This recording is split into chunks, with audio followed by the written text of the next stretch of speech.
I'd like to come back to the early years with Magnum, and very briefly, because I mean, people have heard about the Magnum stories, etc., etc. But my question would be: do you feel like in joining Magnum at some point, sort of again had an impact on your work, or did you stay focused in what you wanted to achieve? Well, even this morning, briefly, you were mentioning also the story with Martin when you started with Magnum, and to say, oh yeah, from now on you have to do such and things, and you say to me, well, I felt like I should do it, but then I felt like also I want to carry on doing the way I work as well. Well, I was 43 when I applied to Magnum. So I think I was fairly set in my ways by then, you know. So I never tried to second guess what the membership wanted in order to get through the various hoops. I was always quite confident that I knew what I was doing, although I very nearly did get asked to leave after the first 2 years because I was doing this work called 26 Different Endings, about the edge of the A to Z. And that was a little bit too subtle for some, I think. But I managed to scrape through in the end and became a member after 5 years. But it's a long process, you get voted on all the time. And, of course. So no, I don't think my work has changed. I would say that I think it's got better because it's kind of inevitable, I think, that, you know, my close friends in Magnum are people I really respect and admire. People like Alex Soth, Jim Goldberg, Alessandra Sanguinetti, Trent Park. These are, you know, close friends of mine. And so you share a lot between you? Yeah, we do. You produce something, we send each other our work. Pictures and artwork. Yeah, and I think it's really, you know, it puts a lot of pressure on you to sort of make the best work you can. But it's also, there's something about not wanting to let your colleagues down in a way, especially, you know, when we work together on group projects. I've tried now to instigate within the group project system in Magnum, when there's several photographers working on something together, I'm trying to get the staff to make sure that they share the work of each photographer with or the other photographer, so we all know what everyone else is doing. Not so much so we don't tread on anyone's toes and do the same kind of work, because I don't think we do, but more importantly, if you see someone doing some really exceptional work, it's going to raise your own game. It's a kind of healthy competitiveness, I suppose, in the best possible way. And so I think my own bar has raised somewhat. I think at that stage we should introduce Kodak for the interview, because the poor dog has been sort of sitting there very gently. Come here. Oh, look at you! Come on. Yes, I know. And no one's taken any notice of you. I know. Oh, come on, Kodak. Come on. You've been doing very, very well. You have. But you have to go back to your basket. You know, I think it might surprise people to know that, you know, Magnum membership is, for me anyway, is not, and I think I could probably safely say this for every member, it's not about the fame or or the money one might earn or not earn. It's much more about the comradeship and the fact that, for me, it's really important that I feel like it's really pushed my work forward. You can't sit on your laurels. I mean, people are always asking what you're up to. We have these we have the meeting once a year where we discuss finances, but then we have a second meeting, after 6 months in between the two other ones, which is all about the work that we're doing. We do presentations to each other, and it's tough. Yeah. You know, people aren't afraid to say what they think. Yeah, it's about pushing yourself in some way in every single corner. Yeah, indeed. Okay. Now I'd like to talk about the sound of two songs, because, and for me, I feel like that body of work is a very important one in your career. I feel like it's almost like, shall I say that, to reach a certain level of maturity in your work, And I'm not saying that you were immature before, but I'm just saying that it's something which is really like extremely important emotionally speaking, but also in terms of execution as well. There's something really, really deep in that work, because you're using quite a lot of metaphor. It's about embracing an entire country, your own way, etc., etc. So do you want to talk a little bit about how the project started and then how you approached the project? Yeah. Well, I talked earlier about Magnum Group projects. I think one of the strengths of the agency is the fact that we're all different. So, and this was quite a typical kind of project. It was 10 photographers. There were 10 countries joining the Kodak. Please be quiet. Quiet. Shh. 10 countries joined the European Union in 2004. So one photographer went to each of those countries for a month. And then there was a show at the Pompidou Centre at the end, which is, I'd only just joined Magnum a year before, so this was a big thing for me. And I was given Poland, which was the biggest country by far to join in 2004. If you added up the populations and the physical size of all the other 9 countries, you get a country the size of Poland. So it was the big one. I suppose it's made me think more internationally. So I was really reticent to make a project about somewhere else that I didn't really understand. I never believed in this idea of spending enough time in a place you get under the skin of a place. You might learn a language and then you understand the place. I don't go for that at all. I always feel like I'm from somewhere else. And that's how I approached Poland. And I think it partially explains why I use large format cameras, which are highly detailed, because it allows me. David Chandler coined this phrase for what I do as a kind of intimate distance, so that I'm at a sort of discrete distance from the landscape and from the people, and yet the clarity of the cameras that I'm using means that when you see the pictures, you really feel a connection with it. So although it may feel like the pictures are quite detached, they're actually, I'm not detached really at all. I'm actually very 100% engaged in the thing. It's just that I make these pictures from a distance, and I make pictures which are completely sharp all the way through the picture plane, unless I'm making portraits, but that's rare. So it's very important to me to have sharpness front to back, so that it engages with the viewer's interests, prejudices, perhaps, to be able to look at the things in the picture that the viewer is interested in looking at. If I put something in shallow focus, I'm telling the viewer to look at that thing. But if everything's in focus and and you're standing back and there's lots of things in there, because I make quite complex pictures, if there's lots of things going on, then I'm not really telling anybody what to look at. They're quite objective, if I dare use that word, as far as photographs are concerned. But of course, they're subjective from the point of view of I'm dictating the edge of the frame and I'm choosing to show you that picture rather than this one.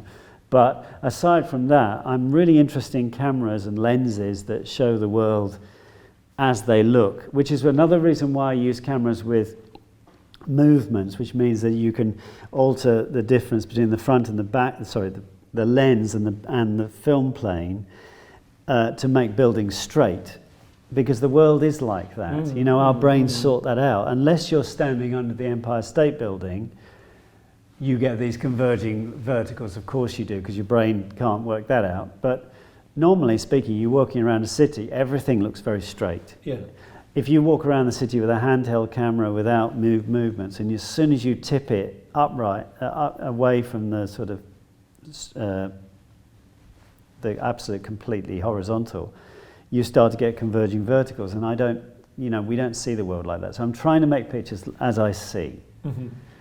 And it's often not noticed by people because the pictures can look very boring because they look like they don't look very new to us. They don't, but you don't, I think sometimes viewers don't understand the kind of equipment, the effort that's gone into making something look so ordinary. Absolutely. If you like. But you also use, and I wanted to ask you, was it the very first time that you use so much metaphor in your work as well? I mean, I'm thinking, for example, the photos of the forest with next to it the children.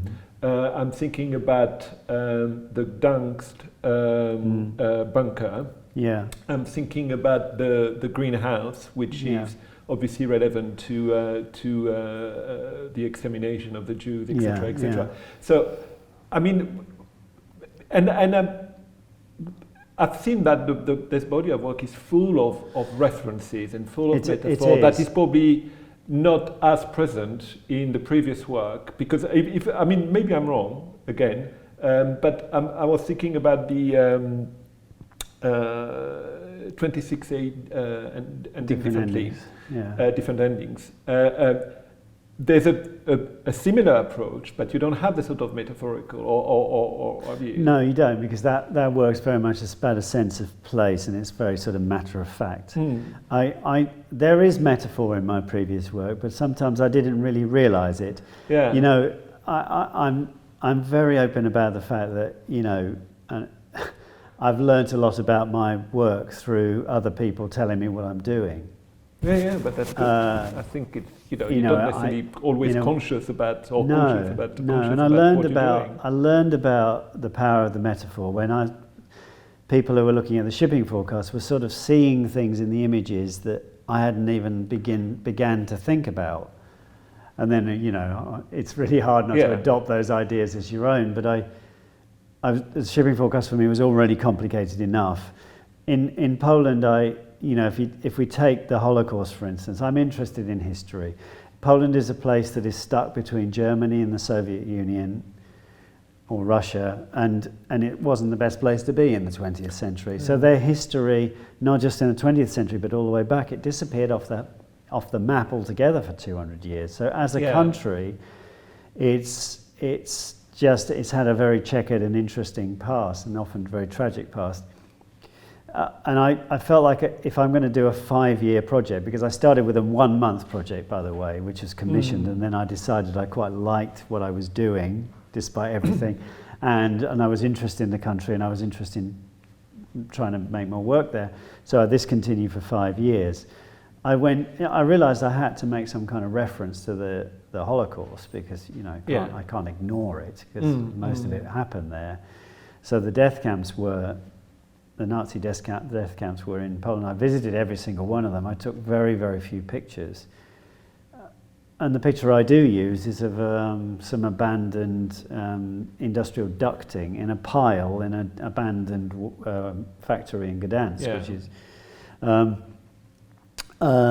because it refers to photographs that we've seen from Auschwitz, for instance, of piles of clothes or glasses or whatever. And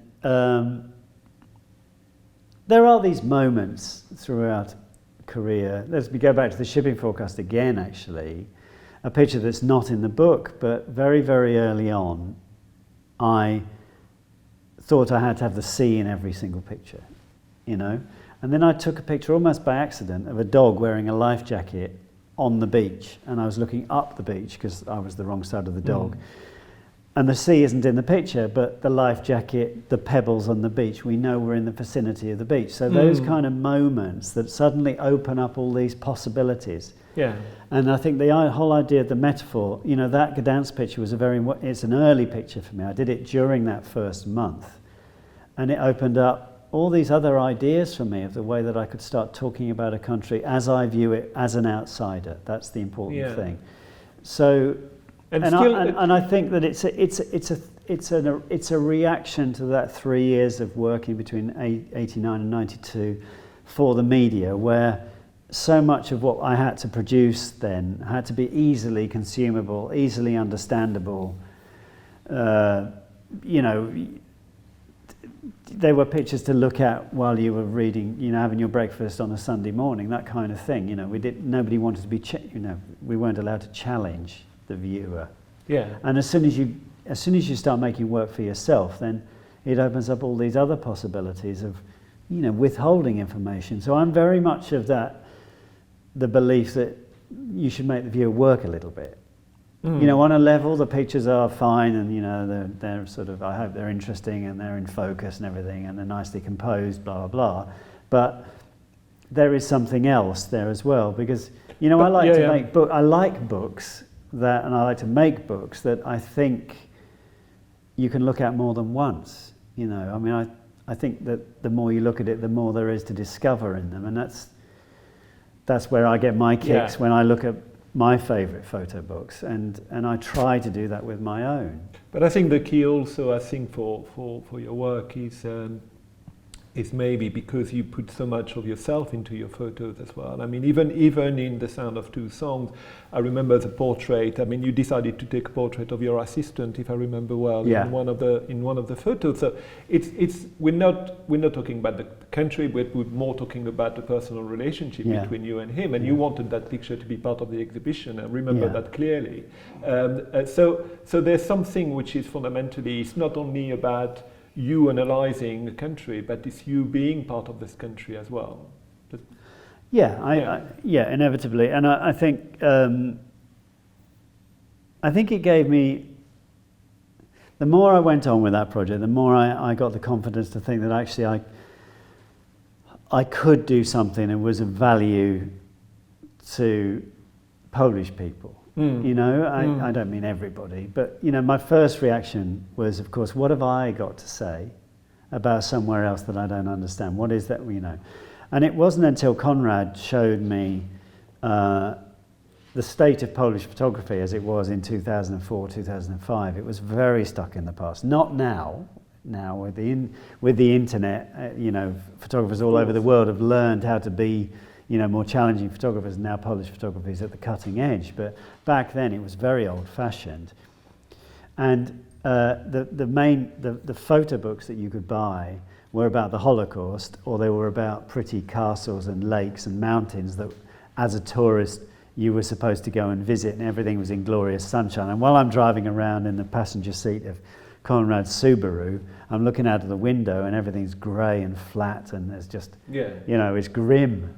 And I thought, well, that's not the Poland I recognise. So I thought, well, maybe there's something to be said about that. And the other thing I learned quite quickly was that when you understand a place, you tend to get very bogged down in details. And it's a good thing. You know, I use the metaphor of, say, you see a rubbish on the street in Britain, and you know why there's rubbish on the street, because you know la-di-da is on, you know, whatever's on strike, or, you know, whatever.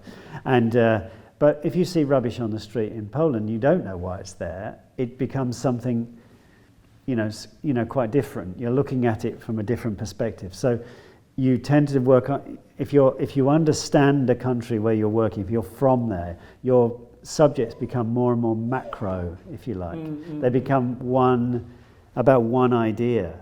And I thought, as someone from the outside, I had the potential to be able to look at the country from afar, to do a kind of survey, if you like.